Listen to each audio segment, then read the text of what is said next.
చూస్తున్నాం. టీడీపీ పార్టీకి చెందిన ఇద్దరు యువకుల మధ్య చెలరేగిన ఘర్షణ. బాపులపాడు గ్రామంలో యువకుల మధ్య చెలరేగిన ఘర్షణ. బాపులపాడు గ్రామంలోని ఐటీఐ రోడ్డు వాటర్ ప్లాంట్ సమీపంలో గత రాత్రి ఇద్దరు యువకుల మధ్య ఘర్షణ. మద్యం సేవిస్తుండగా అక్కడికి వచ్చి రెచ్చగొట్టిన ఒక యువకుడు. దానితో ఇరువురు మధ్య ఘర్షణ చెలరేగిందని తెలుపుతున్న స్థానికులు. ఘర్షణ పడిన ఇరువురు టీడీపీ పార్టీకి చెందిన వారమే అంటున్న గాయపడిన యువకుడు కావాలనే వైసీపీ పార్టీ మీద బురద జల్లుతున్నారంటున్న ఘర్షణలో గాయపడిన యువకుడు. గత రాత్రి టీడీపీ పార్టీకి చెందిన యువకుల మధ్య ఘర్షణ చెలరేగితే దాన్ని వైసీపీ పార్టీ పైన ఆపాదిస్తున్నారని విమర్శలు వెల్లువెత్తుతున్నాయి.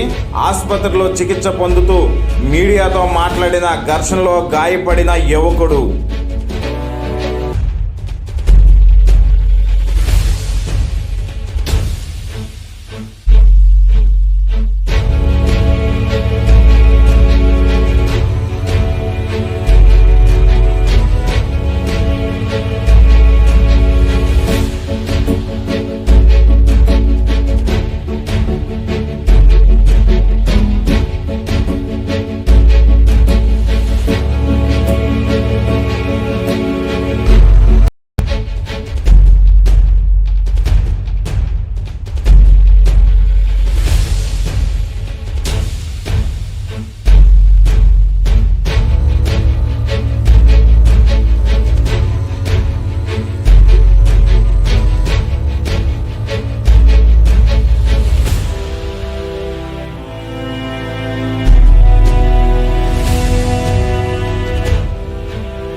నా పేరు కోడవల్లి సత్యనారాయణ.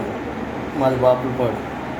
రాత్రి నేను మా ఊళ్ళో వాటర్ ప్లాంట్ దగ్గర కూర్చున్నాగా చెరుకు రంకృష్ణ అనే వ్యక్తి వచ్చి నాపై దాడికి పాల్పడ్డాడు. నేను తెలుగుదేశం పార్టీలో తిరుగుతున్నానని, అతనికంటే నాకు కొంచెం ఇది ఎక్కువ అవుతుందని, ఎక్కువగా తిరుగుతున్నాను, యాక్టివ్గా ఉన్నానని చెప్పి నా పైన వైసీపీలో తిరుగుతున్నానని నా పైన బుర్ర చల్లడానికి. నేను పుట్టిన కాడి నుంచి తెలుగుదేశంలో ఉన్నాను. నా పేరు మీద తెలుగుదేశంలో సభ్యత్వం కూడా ఉంది. కావాలని అతను ఇట్లా బుర్ర చల్లుతున్నాడు నా మీద. నేను వైసీపీలో తిరుగుతాను అని చెప్పి బుర్ర చల్లుతున్నాను. కావాలంటే నా ఫేస్బుక్లో చూసుకోండి, నా అన్ని టీడీపీ పోస్టులే ఉంటాయి. అతను మారణాయుధంతో దాడి చేస్తున్నాడు నా మీద. ఎక్కడ కూర్చుంటే అక్కడికి వచ్చి దాడికి పాల్పడుతున్నాను నా మీద. నేను పుట్టిన కాడి నుంచి టీడీపీ, స్టిల్ ఇవాళకి కూడా టీడీపీ. వైసీపీ గవర్నమెంట్ ఉన్నా కూడా నేను టీడీపీ అనేది ఎందుకు చెప్తున్నాను, నేను టీడీపీ కాబట్టి. ఇప్పుడు టీడీపీలో పార్టీ సభ్యత్వం కూడా ఉంది నాకు. ఇప్పుడు కాదు, కనీసం మినిమం 7 years బ్యాక్ నుంచి ఉంది. మాట్లాడుకుంటుంటే మా ఫ్రెండ్స్తో మారణాయుధంతో వచ్చి నాపై దాడి చేశాడు. చెరుకు రంకృష్ణ అనే వ్యక్తి వచ్చి నాపై దాడికి పాల్పడ్డాడు.